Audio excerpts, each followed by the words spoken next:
नमस्कार, आप देख रहे हैं alert India news. Alert India news में आज विशेष चर्चा जो है वो कठुआ की जा रही है, कठुआ शहर की जा रही है। जिस तरह से कठुआ शहर के अंदर इलीगल एनक्रोचमेंट्स हटाने का सिलसिला जिला प्रशासन की तरफ से स्टार्ट किया गया है, स्कूलों के ऊपर दबिश जो स्टार्ट की गई है, उस पर आज हम बात करेंगे। हमारे साथ अलर्ट इंडिया न्यूज के स्टूडियो में परमजीत सिंह पम्मा जी हमारे साथ जुड़े हैं। युवा स्टेट जनरल सेक्रेटरी हैं युवा कांग्रेस कमेटी के और मेंबर प्रदेश कांग्रेस कमेटी J&K के हैं। हमारे साथ एडवोकेट सुशील जी हैं। हमारे साथ रॉबिन शर्मा जिला अध्यक्ष पैंथर्स पार्टी के हैं और नवजोत सिंह सिद्धू स्टेट प्रेसिडेंट सर्वधर्म सेवा समिति से हैं। सुशील जी, आपसे बात शुरू करते हैं कि ये इस वक्त हमारे कठुआ की हम बात कर रहे हैं, ये जो इलीगल एनक्रोचमेंट्स आए दिन जो ये हटाई जा रही हैं, क्या कहना है आपका कि ये जो जिला प्रशासन ने ये मुहिम जो छेड़ी है, ठीक है कि गलत है? कहाँ तक ठीक है और कहाँ तक सही नहीं है? देखिए त्रिशल जी, बात ऐसे है कि ये जो इलीगल्स इंक्रोचमेंट्स हैं, इनकी ड्राइव तो पूरे भारतवर्ष में चल रही है जी। तो शायद सुप्रीम कोर्ट ऑफ इंडिया का कोई डायरेक्शंस हैं कि भाई जो इलीगल ऑक्यूपेंट्स हैं उनको इलीगल जो इंक्रोचमेंट है उनको दूर किया जाए जी। यहाँ तक कठुआ सिटी की बात है, बहुत छोटा सा शहर है और लगभग ये 2 किलोमीटर रेडियस का 2 किलोमीटर 2.5 किलोमीटर का ये शहर है जी। पुराना शहर भी है और लोग जो हैं उन्होंने पुरानी कंस्ट्रक्शंस भी कर रखी हैं और प्रशासन की नाव के नीचे भी कंस्ट्रक्शनें ये हुई हैं जी। अब सवाल ये आ रहा था कि जिस प्रकार से ये इसको मूव किया जा रहा है, वो जिस ढंग से मूव किया जा रहा है उसे मुझे लगता है कहीं ना कहीं शहर के लोगों में अनरेस्ट सा है, एक ऐसा एक टेरर का एक वातावरण है जी। आप जिसके पास इलीगल है आप उसको नोटिस दीजिएगा, उसको बताइएगा कि आपके पास कहाँ पर आपका इलीगल है, कैसे आपका इलीगल है, जिससे वो सेटिस्फाई हो जाता है। अब हम देखते हैं कि जब प्रशासन आधी रात को बिना बताए बिना पूछे उन पर जब इस प्रकार की बड़ी कार्रवाई कर देता है और उसके बाद उसको वो जो विक्टिम होता है उसको बहुत सी तकलीफ होती है, उसको लगता है कि शायद शहर में मेरी कोई बात करने वाला नहीं है, कोई प्रशासन से मेरी बात उठाने वाला नहीं है, तो एक किस्म का वो इनजस्टिस सा वो फील कर रहा है। ये मैं अनुभव कर रहा हूँ। तो मैं उसमें ये समझता हूँ कि ब्यूटिफिकेशन से रोजगार वो है वो इम्पोर्टेंट होना चाहिए जी। हमें शहर को खूबसूरती बनाने के लिए रोजगार के जो वो छीने नहीं जाने चाहिए। इससे पहले भी यहाँ पर एडमिनिस्ट्रेटर रहे हैं, कई DC साहब रहे हैं, उन लोगों ने भी समय समय पर जो कार्रवाइयाँ की हैं वो हमारे नोटिस में। उन्होंने किसी ने तो उनको जगह पर बैठाया और कई उनको टोकन वगैरह दिए गए, जहाँ पर उनको उचित जो आई कार्ड इशू किए गए, उनको जगह जगह पर बैठा करके उनको काम दिया गया जी। काम इसलिए वो प्रायोरिटी शहर के बीच में वो इसलिए जाते हैं कि उनका जो बिजनेस है वो डे टू डे बेसिस पे है। वो सुबह सब्जी लाएंगे, शाम को बेच करके अपने घर का पालन पोषण वो करेंगे जी। अगर ये काम कहीं दूर दराज इलाके में चल सकता तो ये नेचुरली दूर दराज इलाके में चले जाते। अब वो शहर के बीच में इसलिए रहना चाहते हैं क्योंकि सब्जी और ये काम जो है वो दिन भर सुबह कमा करके शाम को खाने का काम करते हैं जी। अब चाहिए तो ये था कि यहाँ पर तमाम प्रकार की पॉलिटिकल पार्टीज हैं, यहाँ पर सोशल संगठन हैं, बिजनेस की हैं, उन सब लोगों की मीटिंग बुला करके एक सही ढंग से सुचारू वे से कोई वो काम करते तो कोई अच्छा भी लगता। अब उन्होंने क्या किया कि उनको कहा कि आप वहाँ चले जाइए, आप वहाँ चले जाइए, आपको यहाँ बैठने दे। उसके पास है क्या? वो एक टोकरी सड़क पे रख रहा है सरकारी जगह पे जो 3x3 की है। वो 3x3 की जगह पे टोकरी रख करके शाम को अपने बच्चों का और अपना गुजारा कर लेता है, जबकि सरकार के बड़े बड़े लोन लेने वाले कॉर्पोरेट जगत के लोगों ने इस देश के साथ क्या क्या किया है वो सारी दुनिया जानती है। हम उसको दे कह रहे हैं, उसको टोकरी भी नहीं रखने दे रहे हैं कि टोकरी रख करके अपना बच्चों का पेट पालने का तो आप काम कर लीजिए। तो ये एक दुर्भाग्यपूर्ण स्थिति बनती है। आपको चाहिए आप शहर के जो हमारे नेता हैं, जो हमारे शहर के बड़े हैं, उनसे आप बात कीजिए, उन लोगों को बैठाइए और एक अच्छे तरीके से एक आप कीजिए। आप तक पिक एंड चूज की बात है तो मैं आपका ध्यान वहां केंद्रित करना चाहूंगा कि शहर में 2-3 मॉल हैं बड़े बड़े और बिल्कुल रोड के ऊपर हैं और उनकी जितनी पार्किंग होती है बिल्कुल रोड के ऊपर होती है और उनकी तरफ कुछ नहीं है। उनकी तरफ कोई खास उनका ध्यान नहीं जाता। डीसी साहब का मैं खास तौर से कहूँगा, डीसी साहब का। और जो बेचारा गरीब बंदा है, कोई रेडी फड़ी लगा रहा है, क्योंकि हमने देखा पिछले दिनों बाजार में जो बंदा 250, 200, 300 रुपया दिहाड़ी वो बेचारा कमा रहा है, 3-4 मेंबर उसके घर के हैं, उसका घर का पालन पोषण उसके बच्चों का चल रहा है, तो सीधे तौर पर मैंने देखा वो उठा के रेडियां जैसे तानाशाही व्यवहार के चलते उन्होंने सीधा नाले में फेंक दी, उसकी सब्जी सारी जाया होगी। और जो लोग हैं जिन्होंने बड़े बड़े माल बना रखे हैं, 2-2 लाख रुपया उनकी डेली की इनकम है, क्योंकि महीने का 4-4 लाख रुपया तो वो रेंट दे रही है। और उनकी इनकम जो है मैं समझता हूं कि 50,000 से लेके 2 लाख रुपए तक उनकी डेली की इनकम है, और उनकी तरफ कोई ध्यान दिया नहीं जा रहा। तो कहीं ना कहीं त्रिशल जी, गरीब बंदा ये चीज देख रहा है कि भगवान की तरफ ही देख रहा है, क्योंकि प्रशासन को भगवान माना जाता है, डीसी जिले का मालिक होता है, वो देख रहा है कि यहाँ के गरीब मार हो रही है। उन लोगों में रोष इस चीज का है कि जो बड़ा व्यापारी है उसको बिल्कुल भी पूछा नहीं जा रहा, और जिस बंदे का रोजगार का कोई सिस्टम नहीं है। मैं थोड़ी सी बात करूंगा अभी हमारी जो सेंट्रल गवर्नमेंट की बात करूंगा, देश के प्राइम मिनिस्टर की बात करूंगा। 2 करोड़ रोजगार की बात हर साल उन्होंने की थी, फिर बाद में ये जुमला उन्होंने जड़ दिया कि देखो जी कोई पकोड़े बना ले, चाय बेच ले, ये भी तो रोजगार है। पर मैं पूछना चाहूंगा साहब कि कोई पकोड़े और चाय बेचे कहां पे? कोई शहर के अंदर पहले 4 मरले का प्लाट ले, मतलब 4 करोड़ रुपए की जगह खरीदे और वहां जाके पकोड़े, ये तो पॉसिबल नहीं है ना। ये तो यही होगा कि जहां जैसे इन्होंने बताया एडवोकेट साहब ने कि ये कानूनी तरीके के साथ अगर उसने सिर्फ साफ सफाई की है, उसने कोई इमारत खड़ी नहीं की, तो वो इलीगल नहीं है। अगर कानूनी शिकंजा अगर कसना है तो फिर बड़े लोगों पर भी कसा जाए, क्योंकि मैं समझता हूं कि छोटे जो बेचारे मजदूरी पेशा लोग हैं उनको परेशान करना तानाशाही करा रही है। जी रोमिन जी, क्या समझते हैं? आप भी जिला प्रधान है नेशनल अपने पैंथर्स पार्टी के, आपकी क्या राय है कि ये क्या हो रहा है? जैसा कि मेरे साथियों ने पहले बोला त्रिशल जी, जैसा कि सुप्रीम कोर्ट की गाइडलाइन है, आज स्पेशल ड्राइव चलाई गई है और हर जगह चलाई जा रही है, और डीसी साहब ने कठुआ में भी चलाई।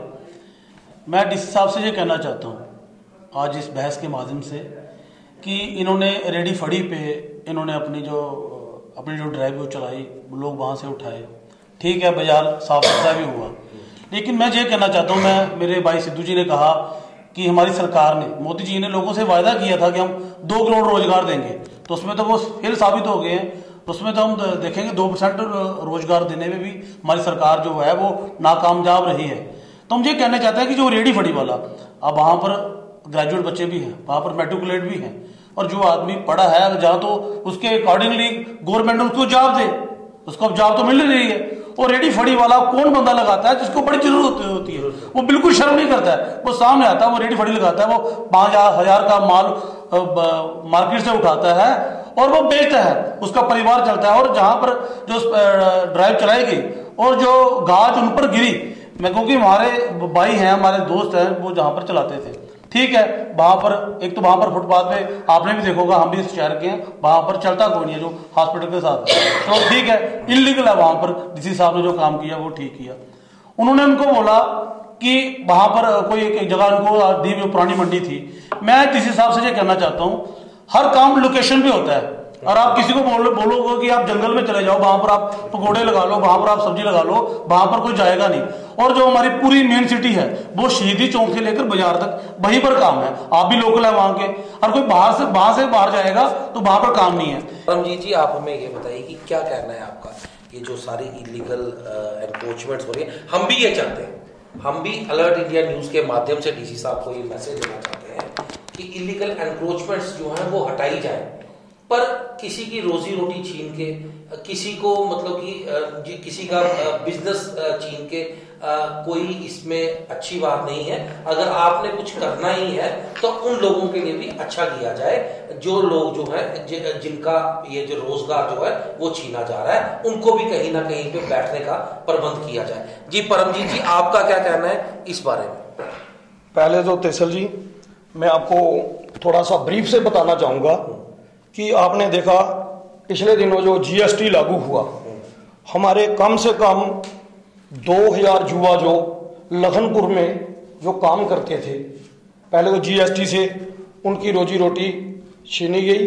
वही लोग आज जैसे राबिन जी या हमारे सिद्धू जी ने बोला कि ये जो वहां पे भी जो लड़के काम करते थे, कुछ ग्रेजुएट थे, कोई पोस्ट ग्रेजुएट थे, उन्हीं लोगों ने यहाँ पे आके रेडियां सब्जियां अपना घर चलाने के लिए उन लोगों ने रेडियां फड़ियां जो आप बोलते हो कि लगाई क्योंकि उनके पास कोई और रोजगार नहीं था, सरकार नौकरी नहीं दे रही, पढ़े लिखे घूम रहे हैं, इसी की वजह से उन्होंने ये रेडी फड़ियां लगाई, अपना रोजी रोटी बच्चे पालन पोषण करना शुरू किया।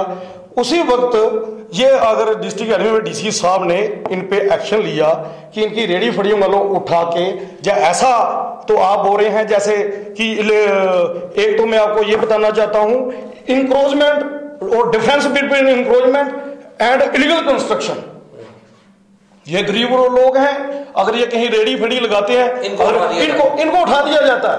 इलीगल जो कंस्ट्रक्शन हुई है, आपको पता है, मतलब इलीगल कंस्ट्रक्शंस मतलब कि सरकारी जगहों पे हुई है, उन लोगों पे हुई है। लैंड माफिया और रेवेन्यू डिपार्टमेंट के जो ऑफिसर हैं, चाहे वो तहसीलदार लेवल के हैं, आज कई तहसीलदारों की ट्रांसफरें हो रही हैं या हो रही है। मैं आपको उस मुद्दे से इस मुद्दे पर इसलिए लेके आया हूं कि इलीगल एनक्रोचमेंट है, वो भी इलीगल है। मैं इंक्रोचमेंट रेडी फड़ियों वालों के लिए मैं अपने डीसी साहब ईमानदार हैं, लेकिन ईमानदारी गरीब लोगों के लिए है।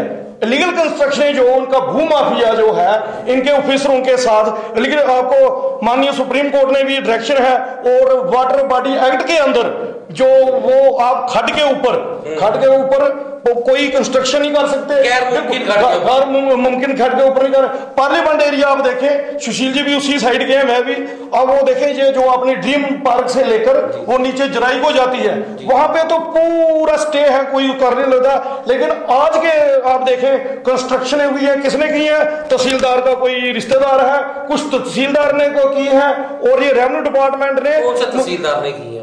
चलो तहसीलदार, मैं तो मानिए तहसीलदार ने की, पहले जो तहसीलदार, आप अच्छी तरह मैं बता देना चाहता हूं, जहां पे कोई भी डीसी रहा, एडीसी रहा कठुआ में, चाहे वो जम्मू से आया, लेकिन आज उसकी 10 कनाल कहीं पे जगह है, सरकारी जगह है, उन्होंने अपने नाम इंतकाल कराए हैं।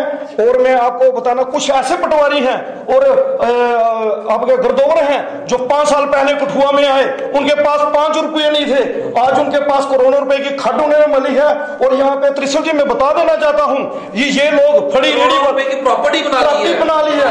और मैं आपको ये बताना चाहता हूँ, डीसी साहब का ये इन पे डंडा चला, किनके जो रेडी फड़ी लगा 200 रुपया कमाते हैं। जब मेरे पास आरटीआई के ये कागज लेके आया हूं, विजिलेंस के कागज मेरे पास हैं, अगर डीसी ईमानदार हैं, उनके डीसी ऑफिस से निकलते ही मैं आपको बता देना, रावी तवी ऑफिस है, उसके बाहर दुकान है, वो रावी तवी वालों की जगह पे है। और बता देना उस लैंड पे आप नाला जो। अच्छा परमजीत जी, आप हमें ये बताइए, कुछ ऐसा कोई खसरा नंबर है आपके पास जो कि सरकारी जगह हो और क्या कहते हैं वो एनक्रोचमेंट? बिल्कुल, मैं आपको बताऊंगा खसरा नंबर।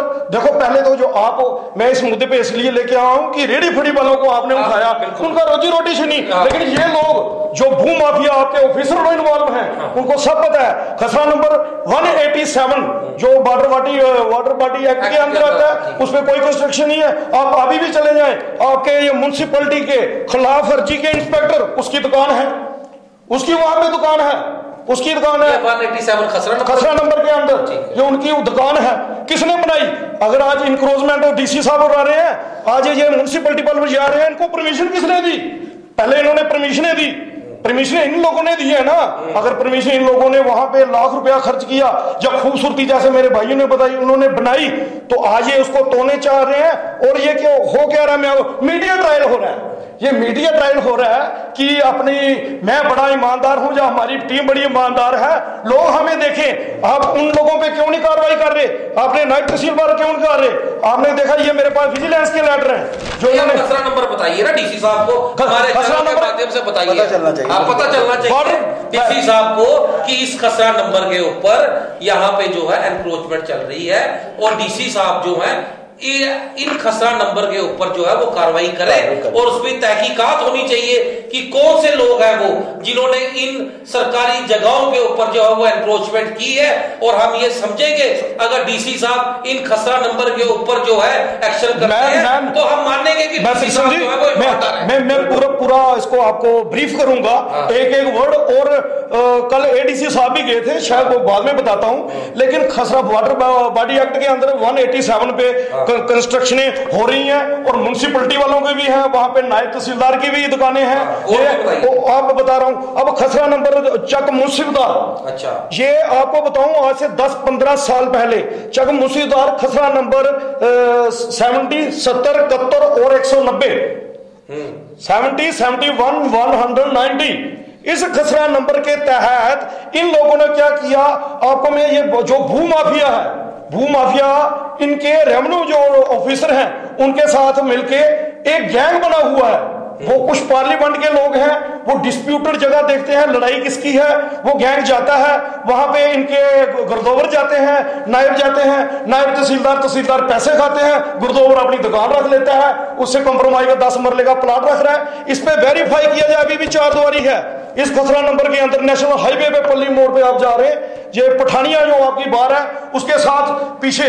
और ज्यादातर ये लोग भू माफिया किस जगह पे कब्जा कर रहे हैं, जहां पे दलित लोग हैं, गरीब लोग हैं, इनकी जमीनें ये जबरदस्ती इनके खसरा नंबर बदले जा रहे हैं। उन पे ये खसरा नंबर आप नोट करें 77 से 190 चक मुंसिफदार अलीगढ़ जो सेल की गई है, ये 10-15 साल पहले अलीगढ़ कोई 10 कनाल लगभग। अच्छा, मतलब खसरा नंबर भी चेंज किया जा रहा है? खसरा नंबर वही है, कहीं आगे बताता हूं मैं आपको। ये खसरा नंबर, इस पे ये वेरीफाई करें, खसरा नंबर 70, ये आपको मैं बता देता हूं।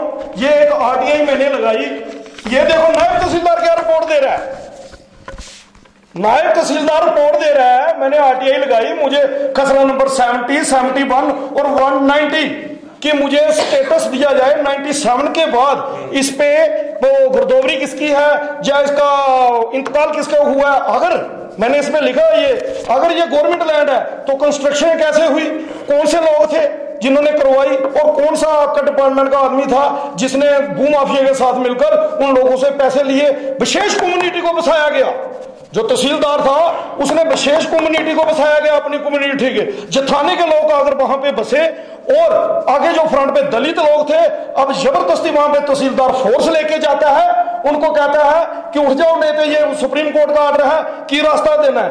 भाई अगर सुप्रीम कोर्ट का ऑर्डर है, सुप्रीम कोर्ट ने ये नहीं लिखा कि आपका इंतकाल है, कोई इसका मालिक है, तो आप उससे जबरदस्ती रास्ता लो। जब उनको दबाया गया, मैंने आरटीआई लगाई, देखो इनका, मैं डीसी साहब को बताना चाहता हूं, मुझे नायब तहसीलदार जवाब दे रहा है कि 71 उन्होंने काट दिया, 7 पीछे से फोटो कॉपी दी गई मुझे, जबकि ओरिजिनल आता है, और 7 लिखा है, पीछे वाला 1 गायब कर गया, और आगे लिख रहा है कि 89 के ऊपर मेरे पास खसरा नंबर नहीं है, लेकिन गलती से उसने एक नकल आ गई। ये मैं कल एडीसी साहब ने भी पढ़ा, 142/69, अगर 89 के ऊपर आपके पास खसरा नंबर नहीं है तो 142 कैसे आ गया।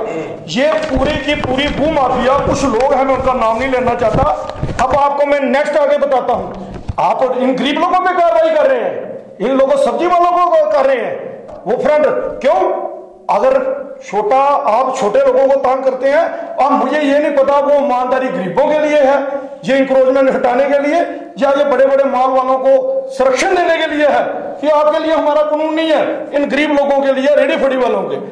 अगला मैं आपको बताता हूं, खसरा नंबर ये पड़ा अपना 96 कनाल, ये आपका लीगल है, ये पड़ा आपका तरबतजवाल, ये खसरा नंबर 1121, 1921, 1923, 1938, 96 कनाल। ये किसने इंक्रोचमेंट की है, किसने की है, कौन से वो नेता है, कौन सी मिली भगता, और आपका रेवेन्यू डिपार्टमेंट का कौन सा ऑफिसर इसमें इन्वॉल्व था। बड़ी बड़ी बिल्डिंगें कंस्ट्रक्शन बनी, उन पे क्यों नहीं है? किसी के पास पार्किंग नहीं है, बैंक बने हुए हैं रोड के ऊपर, कार पार्किंग नहीं है, ट्रैफिक जाम उस पे नहीं है। सुशील और मैं और बताना देता हूं, तोड़फोड़ चल रही है, तोड़फोड़, डीसी साहब इंक्रोचमेंट हटा रहे हैं, गरीबों को मारे, चलो जी कोई आपने, लेकिन आप देख रहे हैं नाले कितने के साफ हुए, गलियां आपकी कितनी साफ है, और ढक्कन ऊपर से टूट गए हैं। 50 बार म्यूनसिपलिटी को बाला आप देखो, बड़े बड़े खड्डे, रोज कोई गाय गिरती है। हम भी डीसी साहब को ये बताना चाहते हैं कि जब आपने बाजार के अंदर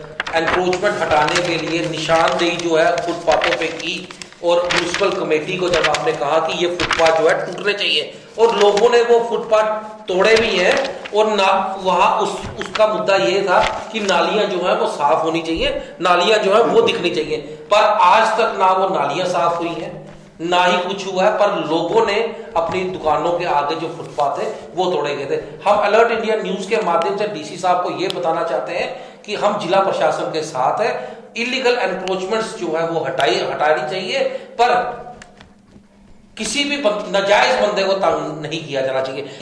पेरेंट्स जो हैं अपने बच्चों को एजुकेशन देने के लिए कुछ भी कर सकते हैं, पैसे खर्च सकते हैं, स्कूल अच्छा होना चाहिए, पर मेरा कहने का ये मतलब है कि वो तो आपकी बात ठीक है, उससे हम सहमत हैं, पर मेरा कहने का ये मतलब है इतना भी जो है स्कूलों को नहीं करना चाहिए। बिल्कुल कि जो कि पेरेंट्स, हर पेरेंट्स का एक इच्छा होती है, एक उम्मीद होती है कि मेरा बच्चा अच्छा पढ़े, अच्छे स्कूलों में जाए, पर ये भी होता है कि फीस जो है वो नहीं दे पाते। पर कुछ ये भी गवर्नमेंट की तरफ से प्राइवेट स्कूलों को ये भी इंस्ट्रक्शंस है कि 40% बच्चे जो हैं आपको मतलब कि गरीब तबके से भी जो है वो लेने हैं, पर किस तरह का मतलब कि कोई मतलब ऐसा नहीं है। आज देखो मैं हैरान हूं, कई स्कूल वालों ने हाई कोर्ट से स्टे ले आया, हाई कोर्ट से, मतलब कि एजुकेशन को एक मतलब कि सब्जी मंडी बना दिया कि हाई कोर्ट से स्टे लेके आगे।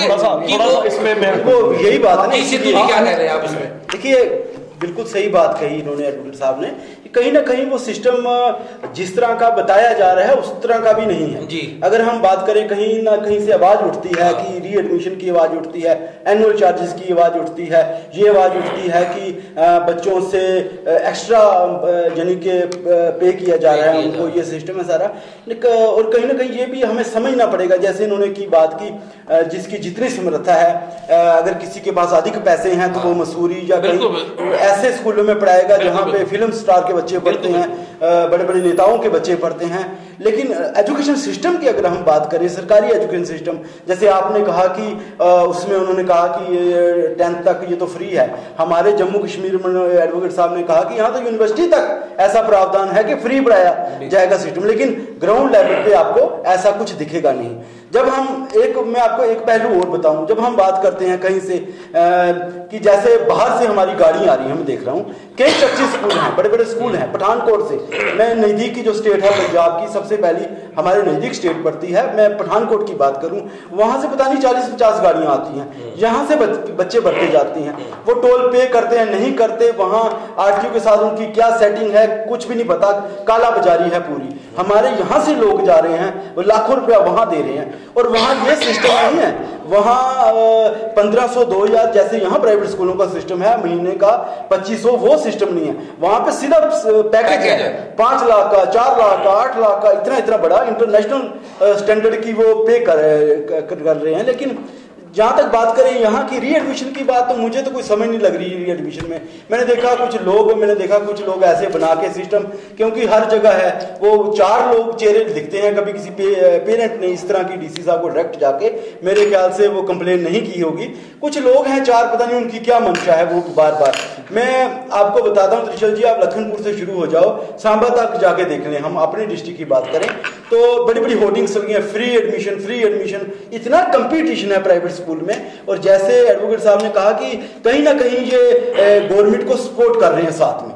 देखो हम इस बात को भी नजरअंदाज नहीं कर सकते कि हमारा लिटरेसी रेट बढ़ रहा है, तो हम बात करें उन लोगों की जो री एडमिशन के लिए झंडा उठा के चलते हैं, चाहे पता नहीं किसी का उसमें स्वार्थ है या कुछ है, क्योंकि यहाँ एंटी पोल्यूशन पे भी बड़े लोग चले थे, लेकिन फैक्ट्रियां धड़ल्ले से चल रही हैं, धड़ल्ले से धुआं और पोल्यूशन उठ रहा है, किसी ने उस पर दोबारा कुछ नहीं किया। सिद्धू, आप मुझे ये बताइए, जिस तरह से पंजाब से ये गाड़ियां आ रही है, क्या आप क्या समझते हैं कि जिला प्रशासन को उनके ऊपर कार्रवाई करनी चाहिए? बिल्कुल कार्रवाई करनी चाहिए। देखिए बिल्कुल कार्रवाई चाहिए, जो वहां की रिक्वायरमेंट है वो फुलफिल तो होती नहीं है। यहाँ से बच्चे जा रहे हैं, इतना सफर तय करके जा रहे हैं, बच्चों की सेफ्टी की बात करें तब भी सिस्टम सारा फेल है, और एक रेवेन्यू भी हमारे यहाँ से वहां जा रहा है, जबकि यहाँ पे एजुकेशन दी जा रही है। मैं समझता हूँ आजकल तो त्रिशल जी सब कुछ बिल्कुल ट्रांसपेरेंट है, बिल्कुल ट्रांसपेरेंट, एडवर्टाइजमेंट पे सब कुछ लिखा होता है। एनुअल चार्जेस की हम बात करते हैं, गवर्नमेंट स्कूलों की हम बात करें, गवर्नमेंट स्कूलों की जर्जर हालत है, वहाँ की जो बिल्डिंग है, तो मैं समझता हूँ कि पेरेंट्स इस बात से बेचारे डरते हैं कहीं बिल्डिंग ही ना गिर जाए। और बड़े सारे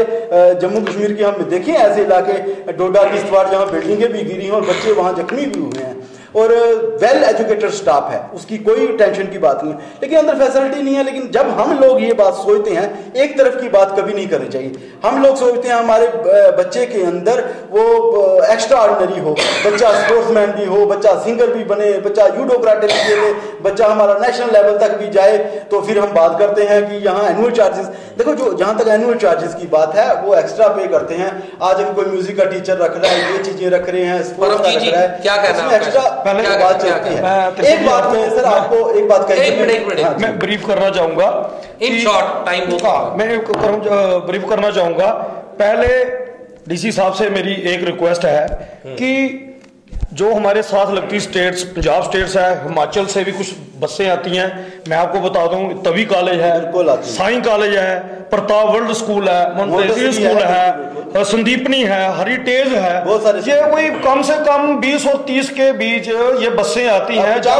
इंटर स्टेट एक हमारा गवर्नमेंट का है कि आरटीओ जब इससे जब 12 घंटे या 24 घंटे का कोई 3 या 4 रुपया 12 घंटे का चार्ज गवर्नमेंट की जो ये वीडियो को इनसे भी इंटरेस्टेड इनसे लिया जाता है। लेकिन आप ये देखें कि मैं डीसी साहब से पूछना चाहता हूं कि आपका आरटीओ कितना रेवेन्यू आज तक इकट्ठा किया, ये बताया जाए लोगों को। सरकारी खजाने में कितना पैसा जो हमारे बच्चे पढ़ने जाते हैं, क्या आप इसकी जवाबदेही आपके पास है? कोई आउट ऑफ स्टेट कोई मिस हैपनिंग हो जाती है, क्या उसका कौन जिम्मेवार है? जब उनसे आप अगर रेवेन्यू ले रहे हैं, जब उनको टैक्स पे कर रहे हैं वो बस वाले, जब वो स्कूलों के मालिक, अगर उससे कोई ट्रेजेडी हो जाती है तो क्या चलो वो मैं कंपोजिशन कोई उनकी तरफ से, उन स्कूलों की तरफ से है, या आपकी सरकार ये टैक्स ले रही है जो उनसे ले रही है? ये किस मिली भगत के साथ ये बसें इंटर कर रही हैं? जबकि ये डंडा अगर डीसी का चले या आरटीओ का, आपके लोकल जो रोजगार है, हमारे लड़के जो पढ़े लिखे हैं उनकी कुछ बैनें लगाई हैं लोकल स्कूल में जाओ। एक बात और आपको बता देता हूं, अगर स्कूल वाले ये सीबीएसई के कुछ नॉर्म्स होते हैं, जब आप परमिशन लेते हो गवर्नमेंट ऑफ इंडिया से, सीबीएसई उससे नॉर्म्स होते हैं। और आप ये बात देखें, मैं डीसी साहब को भी ये मालूम हो और पता होना चाहिए कि इस नॉर्म के तहत वही स्कूल फॉल करते हैं जिनके पास इतनी लैंड हो, इतना स्ट्रक्चर हो, ये हो। अगर ये स्कूल सीबीएसई स्कूल अगर हमारे पास इधर परमिशन है उनके, अगर कोई मेरा बेटा, मुझे पता है कि मेरी इनकम, सोर्स ऑफ इनकम इतना है कि मैंने बच्चे को अच्छी पढ़ाई देनी है, तो मैं डीसी साहब को पूछता हूं, उसमें आपको भी कोई हर्ज नहीं होने चाहिए कि 4 आदमी उठ के आपके पास जाए। हम खिलाफ नहीं है, कुछ गरीब लोग भी हैं, उसका एक क्राइटेरिया है। जो आप बात कर रहे हैं उसमें मैं डीसी साहब को अपने चैनल के माध्यम से ये कहना चाहता हूं कि डीसी साहब ने जब ये एक्शन लेना था, कम से कम आप उनकी स्कूल वालों की एक कमेटी आपको वहां पे स्कूल की जो एसोसिएशन है बुलाते हैं, आप उनसे प्राइवेट एसोसिएशन के अलावा हर स्कूल का चेयरपर्सन होता है, चेयरमैन होता है, उनकी एक टीम बनानी चाहिए थी, उनसे क्राइटेरिया लेना क्या फीस है, जहां उनको बताना चाहिए इस क्राइटेरिया के अंदर कि ये फीस होनी चाहिए, ये फंड होने चाहिए। उसके बाद अब जो अपना बच्चा, अगर मैं चाहता हूं कि दिल्ली पब्लिक स्कूल पढ़े या माउंट लिट्रा पढ़े, वो तो मेरी हैसियत के हिसाब से मैं पढ़ा। जी Sushil ji, in short time बहुत सर ऐसे है, इन शॉर्ट जो ये भाई साहब कह रहे हैं गाड़ियों का आने का, तो हमारे कॉन्स्टिट्यूशन आर्टिकल 301 से लेकर के 304 में फ्री मूवमेंट है, आप किसी भी स्टेट के अंदर काम के लिए जा सकते हैं। ठीक है, इसके लिए जो भी बाज़ाब्ता बना होगा, वो गाड़ी का जो टोल भरना होगा, वो टोल टाल का इशू है, वो इस समय एक एडवोकेट साहब उसमें वो है जो पर्सनल स्कूल यूज के लिए करे, नहीं जो कमर्शियल के लिए ना, कमर्शियल के नहीं, हमारे पास वो स्टेट ने शेड्यूल बना रखा है कि गाड़ी से केंद्रीय विद्यालय के बच्चे छोड़ने आती हैं, गाड़ी में आती है बच्चे छोड़ने, नहीं गाड़ी स्टेट के अंदर एंटर कर रही है, तो गाड़ी के ऊपर कितना चार्जेस होना चाहिए, क्या वो चार्जेस पे हुआ नहीं हुआ, तो ये तो इन्वेस्टिगेशन का मामला है। हम कर रहे हैं एजुकेशन की बात। आपने पहले कहा कहा कि कुछ स्कूल वाले हाई कोर्ट से वो लेके आए हैं, स्टे लेके आए हैं। हाई कोर्ट उन चीज़ों को एडमिट करता है जो जिसपे लीगल इन्फोर्समेंट होती है। अगर स्कूल वालों के पास कोई लीगल आधार होगा तो हाई कोर्ट जरूर उसको में इंटरवीन करेगी, जरूर उसको देखेगी। यहाँ तक जो हमारे लोकल लोग हैं, जो पेरेंट्स हैं, वो बात उठा रहे हैं, बात उनकी भी गलत नहीं हो सकती, बात उनकी भी सुन लेनी चाहिए। लेकिन एक डिस्ट्रिक्ट लेवल पर एक फीस फिक्सेशन कमेटी होनी चाहिए स्कूलों और लोगों के बीच में। हाँ, लोगों के बीच में कोऑर्डिनेशन होना चाहिए। सरकारी स्कूलों को भी बूस्ट किया जाना चाहिए, प्राइवेट स्कूल्स को भी नजरअंदाज नहीं किया जाना चाहिए। ये सारी बातों को ध्यान में रख करके प्रशासन को एक सही काम जो है वो सही कदम जो उठाने चाहिए, लोगों से मिलकर लोकतंत्र है, लोगों का काम है। अभी जी बताइए क्या कहना है आपका? जैसा कि सरकार की तरफ से बड़े कानून बनते हैं एजुकेशन के लिए, राइट टू एजुकेशन, और हर बच्चे को शिक्षा फ्री देनी चाहिए यूनिवर्सिटी तक, लेकिन ऐसा ग्राउंड रियलिटी बिल्कुल जीरो है। हम डिस्ट्रिक्ट कठुआ की बात करें और जो फीस का हाहाकार होता है, जो एडमिशन का टाइम आता है, एडमिशन का टाइम आता है, और पूरे देश का हाल जो बिगड़ा हुआ होता है। ठीक है, जहां पर डिस्ट्रिक्ट कठुआ में कुछ ऑर्गेनाइजेशन ने जो अपनी डिमांड उठाई है बिल्कुल जायज है, और पेरेंट्स परेशान है, हम भी कई बार परेशान होते हैं। हम ये कहते हैं ये ट्रस्ट के अंडर स्कूल चलते हैं, कॉलेज चलते हैं, लेकिन कुछ स्कूल वालों ने इतना एडमिशन अपनी बढ़ा दी है कि आम जो आदमी है वो परेशान हो चुका है। एडमिशन सिर्फ एक बार होनी चाहिए, बार बार एडमिशन नहीं होनी चाहिए। इसको तो उन्होंने जो अपना स्कूल्स है या कॉलेज है, इनको हमने बिजनेस के साथ जोड़ना नहीं चाहिए। दूसरी बात यह है कि डीसी साहब जो लोकल्स कमेटी है स्कूल की, जो उनकी अपनी ऑर्गेनाइजेशन बनी है, उनसे बात करते हैं, उन स्कूल्स के पूछ रहे आपकी प्रॉब्लम क्या है, स्कूल की प्रॉब्लम क्या है, पेरेंट्स की प्रॉब्लम क्या है, बैठ के बात सुनते हैं। अगर उनको लगता है कि स्कूल वाले गलत कर रहे हैं तो अपने हिसाब से डीसी साहब जो भी करना चाहते हैं वो कर सकते हैं। लेकिन हम ये कहना चाहते हैं कि जो लोग हैं वो भी सामने नहीं आते हैं। हर गरीब आदमी, चाहे वो रेडी लगाता है, चाहे उसका बड़ा बिजनेस है, वो यही चाहता है कि उसका बच्चा अच्छे स्कूल में पढ़े, उसको अच्छी एजुकेशन मिले। सरकार की तरफ से स्कूल खोले जाते हैं, गवर्नमेंट स्कूल की बात करें, करोड़ों रुपया जो फंडिंग है स्कूल के टीचर्स को पे जाती है। लेकिन मैं ये नहीं कहता सारे सरकारी स्कूल अच्छे नहीं हैं, सरकारी स्कूल अच्छे भी हैं जहां पर, लेकिन सरकारी स्कूल में जो वीक स्टूडेंट है उसके लिए पेन नहीं ली जाती है। लेकिन जो प्राइवेट स्कूल है वहां पर जो वीक स्टूडेंट है उसके लिए पे ली जाती है, और जहां पर जो पोस्ट ग्रेजुएट बच्चे हैं, हमें उसको अपना स्कूल खोलते हैं कि अपना खर्चा चलाए, वो चलाए। लेकिन बात यह है कि हम ये कहते हैं कि गवर्नमेंट उनको कॉपरेट करे, लेकिन जो बिजनेसमैन इस बिजनेस में आ चुके हैं, इसको बिजनेस की तरह से देख रहे हैं, उस पर गवर्नमेंट शिकंजा कसे। और मैं डिस्ट्रिक्ट कठुआ की बात करूंगा, जो लोगों ने डिमांड्स उठाई हैं बिल्कुल जाए हैं पब्लिक के साथ, और जो स्कूल एडमिनिस्ट्रेशन है, जो जिनके इनके टोटल डिस्ट्रिक्ट की ऑर्गेनाइजेशन जो जिनकी कमेटी बनी हुई है उनके साथ, और डीसी साहब के साथ एक फिक्स करें।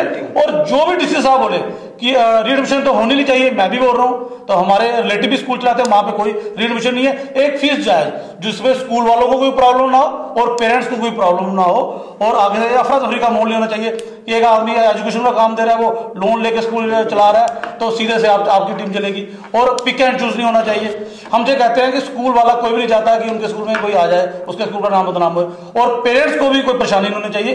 एक आने वाले समय में जो डीसी साहब अगर बाकी कठुआ के लिए काम करना चाहते हैं, एक ऐसा फिक्स कर दें कि आने वाले साल में किसी को कोई प्रॉब्लम ना, बच्चों को प्रॉब्लम हो, और ऐसा फिक्स करें कि एडमिशन सिर्फ वन टाइम, उसके बाद कोई एडमिशन नहीं। मैं देख रहा हूँ 40 हजार रुपए एडमिशन फीस है, 20 हजार रुपए एडमिशन फीस है, और रीएडमिशन फीस है, बुक्स 6 हजार रुपए की हैं। और गवर्नमेंट के लेवल पे हम देखें, ये तो गवर्नमेंट की बात है, CBSE, ICSE, state board, government तो गुड बांट रही है। एक जो बच्चा सीबीएसई का होता है उसका बेस बहुत स्ट्रांग होता है, वो कोई भी केएस का या आईएएस का, आईआरएस का वो क्वालिफाई कर जाता है। लेकिन जो स्टेट बोर्ड का हमारा बेस बड़ा कमजोर है।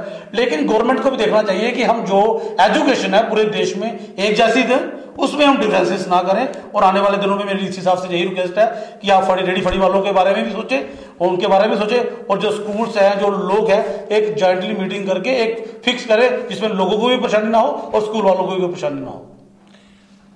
ये थी चर्चा कठुआ के मुद्दों के ऊपर, जिस तरह से जिला प्रशासन जो है वो स्कूलों को लेके जो है वो काम कर रही है, इलीगल एनक्रोचमेंट्स को हटाने के लिए जो है वो काम कर रही है। यहाँ पे जो हमारे साथ लोग बैठे थे उनका भी यही कहना है कि डीसी साहब जो है वो अच्छा काम कर रहे हैं, पर कहीं ना कहीं उन लोगों की तरफ भी ध्यान दिया जाना चाहिए जो लोग इस चीज का वायलेशन कर रहे हैं। पिक एंड चूज की पॉलिसी जो है वो नहीं होनी चाहिए। हर इंसान जो है वो बराबर होना चाहिए, और हर इंसान को बराबरी देख के जो है ये अपनी कार्रवाई जो है वो करनी चाहिए। इस तरह की चर्चाएं जो है आपको आगे भी दिखाई जाएंगी। तब तक के लिए अलर्ट इंडिया टीम को दीजिए इजाजत। नमस्कार।